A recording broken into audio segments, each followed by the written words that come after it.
السلام عليكم ورحمة الله وبركاته. بسم الله والصلاة والسلام على رسول الله.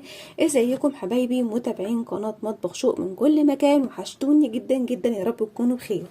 النهارده موضوع المراجعه بتاعتنا النهارده عن مكوى.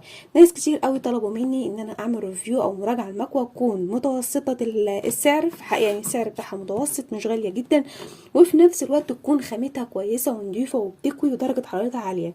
طيب المكوى النهارده بتاعتنا اسمها تاتش. طبعا تاتش دي يعني ماركه معروفه وفي السوق لا غنى عنها.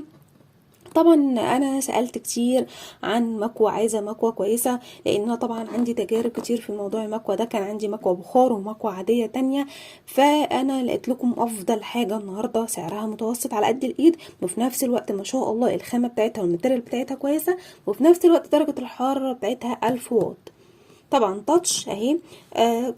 قاعدة تليفون مضادة للالتصاق، كابل قطن مقاوم للحرارة، تشغيل سهل مع 6 درجات حرارة. تمام، نشوف المكوى ونفتحها ونقول سعرها في اخر الفيديو ان شاء الله. اهي المكوى اهي، شكلها ما شاء الله تبارك الله من بره، شكلها حلو وانسيابي وجذاب جدا. طبعا عليها 2 ضمان كمان. يلا نفتح المكوى مع بعض ونسمي الله على بركة الله. بسم الله، المزيد وبارك ولا تنقص. بسم الله الرحمن الرحيم. طبعا انا ما برضاش يعني افتح اي حاجه الا لما بعمل معاكم مراجعه تانية. طبعا محتويات الكرتونه اهي، دي الكتالوج بتاعها. تمام، وطبعا الضمان بتاعها ايه، افتحها معاكم برضو. دي شهاده ضمان لمده 24 شهر، يعني مده 2 سنين. تقدر ان شاء الله ان انت لو في اي عطل او فيها اي عيب تقدر انت ترجعي للضمان.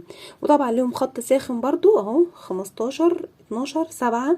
لو في اي حاجه في المكوى تقدري ان انت تتواصلي معاهم. طبعا ماركه تاتش. تمام، دي كانت محتويات العلبه، كتالوج الضمان بتاعها نركنها على جنب. طبعا ودي المكوى بتاعتنا اهي، بصوا بسم الله تبارك الله ما شاء الله، ولا حول ولا قوه الا بالله. دي المكوى.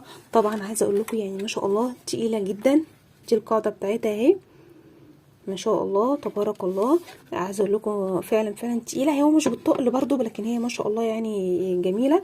وكمان الميزه بتاعتها ان السلك بتاعها طويل جدا، ينفع ان انتي تحطيه في اي فيشه. بصوا هي ما شاء الله طويله، حوالي تقريبا مترين، تقريبا مترين مترين سلك، فمعاكي تقدري انت تكوي فيها في اي مكان. طبعا دلوقتي جه وقت انتوا عايزين تعرفوا سعرها كام. هي سعرها تقريبا 750 جنيه. كان عليها عرض، هي شايفه كانت اغلى من كده وعليها عرض 750 جنيه. الكلام دوت في شهر ايه، في شهر 4 2024 عاملة 750 جنيه في شهر 4 عام 2024. وده كان الريفيو بتاعنا النهاردة، حاجة كده سريعة وبسيطة. تسموا الله معايا، ولا حول ولا قوة إلا بالله. لو عندكم أي سؤال، طبعا أنا برضو هستخدمها زي ما عملت معاكم في المكنسة والغسالة والحاجات التانية الكتيرة احنا عملنا عليها المراجعة. لو عايزة أي مراجعة على أي جهاز كهربي إن شاء الله هتلاقيه متوفر على القناة، ولو مش متوفر اكتبيلي في تعليق، وإن شاء الله أقرب فرع أجهزة كهربائية ممكن أنزل وأشوف لكم الحاجة اللي انتوا عايزينها وأعمل لكم عليها مراجعة. لو نسيت اي معلومه اي حاجه اكتبوها لي في تعليق، ان شاء الله ربنا يقدرني واجاوبكم عليها في اقرب وقت ممكن. دي كانت المراجعه بتاعتنا النهارده، مكوى تاتش ال1000 واط. متنسوش قبل ما تخرجوا من الفيديو صلوا على النبي عليه الصلاه والسلام. بحبكم في الله، كل سنه وحضراتكم طيبين.